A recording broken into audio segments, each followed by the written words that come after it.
Anyone who belongs in Christ is a new person. The old life is gone and the new life has begun. That's Second Corinthians 5:17. Welcome back, bold believers. Listen, today we're going to talk about mastering the basics to financial freedom.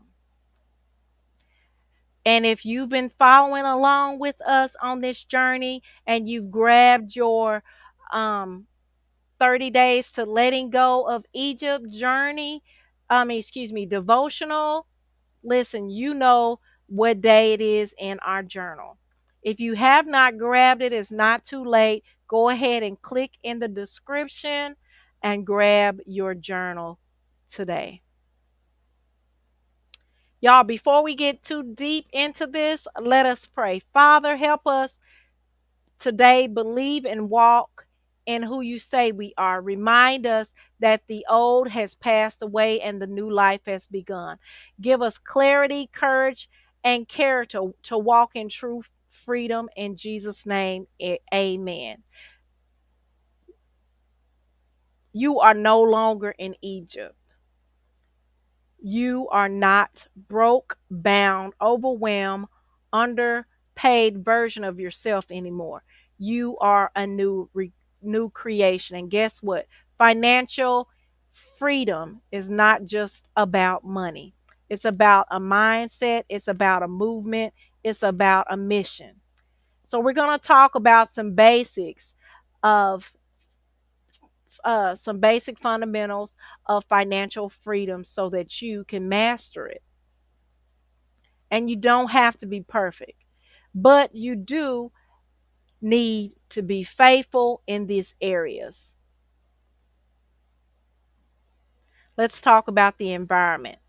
When you're trying to break financially free, you got to look at your environment, what's around you, what you're listening to, what energy are you inviting in. Just like the children of Israel, some of us are in the 11th day journey, and that's taken 40 years. Not because God isn't faithful, it's because we keep looking back at Egypt instead of pressing into God's promises, instead of moving forward. Your financial environment can literally kill your vision. It's time to shift. Faith grows where freedom flows. I like that. I'm going to say it again and type it in the comments. Faith grows where freedom flows. In order for you to really master financial freedom, you have to put things in perspective. If you see money as evil and not a vehicle that it is, you subconsciously resist it. You repelling money. And I'm not saying that you're supposed to doubt when the word of God says that money is the root of all evil. That means that we're not supposed to be worshiping money. It's just we're supposed to worship God. Money is supposed to be used just like your car. You shouldn't be worshiping your vehicle. Your vehicle is a device that you use or an object that you use to get you to A, B, C, D, and back to A again.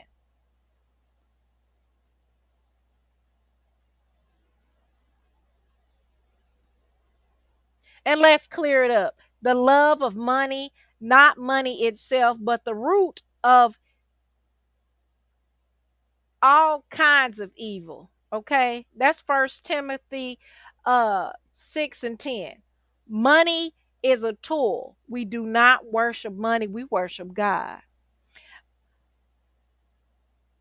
You are the ones who have to determine how to use it. Let me ask you, are you seeing money as a resource for ministry, for your business, to buy supplies or to pay your bills, or a reason for misery? If You One of the things I teach when it comes to financial freedom is you have to know what your income is. What are you bringing out? What are you sending out? Excuse me, let me restate that.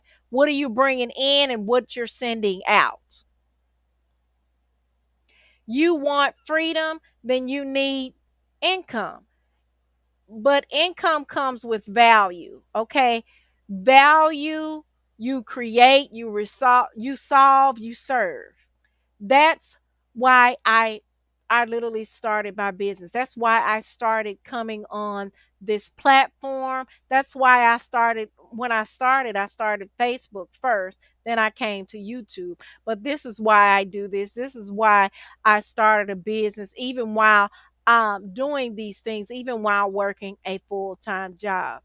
I use my evenings or my weekends or whatever time I have left, not to just binge TV, but to build something that will bring a legacy level income.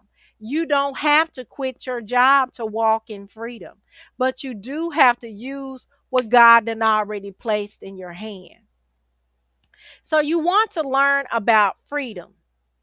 Excuse me. You want to learn about character. Um, this is not a clue, it's crucial. Financial freedom requires discipline. It doesn't mean stop making emotional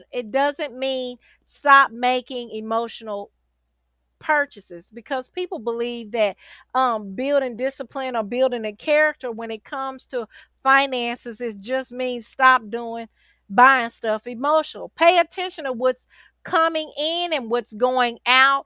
Honor God, honor what God gave you. Learn to be a good steward. That's building good character when it comes to financial management. God can't multiply what you're mismanaging, and you want to focus. Distraction delays destiny. Write that in the comments. Distraction delays destinies. Some of y'all are letting even small things put you off assignment. Have y'all been guilty of that? I'm raising my hand because I have. Okay, but in this season, it's not about balance, it's about bold focus. When you're in a season of building, everything can't have your time. And let your yes be a yes and your no be a no. Okay? If these things aren't aligned with where you're focusing on, it needs to be a hard no. Okay? In the devotional, it reminds us that freedom you have in Christ is not just a concept. It's a tangible reality. It's a power to walk away from the past and break free from unhealthy patterns and step into a new life. And we affirm that by saying, I am a new creation in Christ. So ask yourself, what old life do I finally need to let go of? What patterns, financial patterns, do I need to shift to match the identity God gave me? What would happen if I believed that I was already free? Y'all, even doing this challenge, even creating this 30-day devotional, I do have to admit that God is moving me to a new aspect, even thinking financially, because I had been in a mindset, okay, I want to be the lender and not the borrower. How do I do that? I do myself, and I was successful. I freed myself of over $205,000 of debt. Okay, it wasn't easy, but now God's bringing me to the position where I am learning how to walk in keeping my resources, how to keep it, not to just pay debt, be a good steward by paying debt, but to live in the overflow, to have more abundance.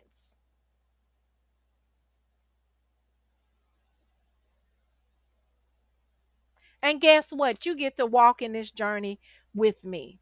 Listen, before I let you all go, I want to ask you some questions. What is one financial mindset you're wanting to let go of today?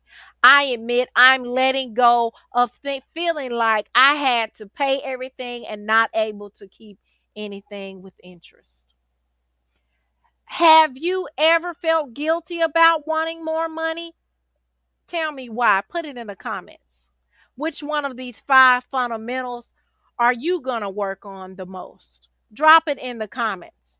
I'm reading the comments, every single one of them. So don't be ashamed. Don't be afraid. There may be somebody that's wanting somebody to say something and they're too scared to be the one to say it. Remember, don't forget to like this video and grab your devotional, Letting Go of Egypt. It's in the comments. Okay, excuse me, not the comments. It's in the description. If I remember, I will also put it in the comments. You're going to go to bit.ly/30 days to let go. Bit.ly/30 days to let go, because we're letting go. We're letting go of those beliefs that no longer serve us. Family, God's grace has set you free. You are no longer bound by your past, by your paycheck, by your patterns. You are a new creation. It's time to walk like it. It's time to talk like it, because you are not called to survive. You're called to thrive financially, spiritually, and boldly.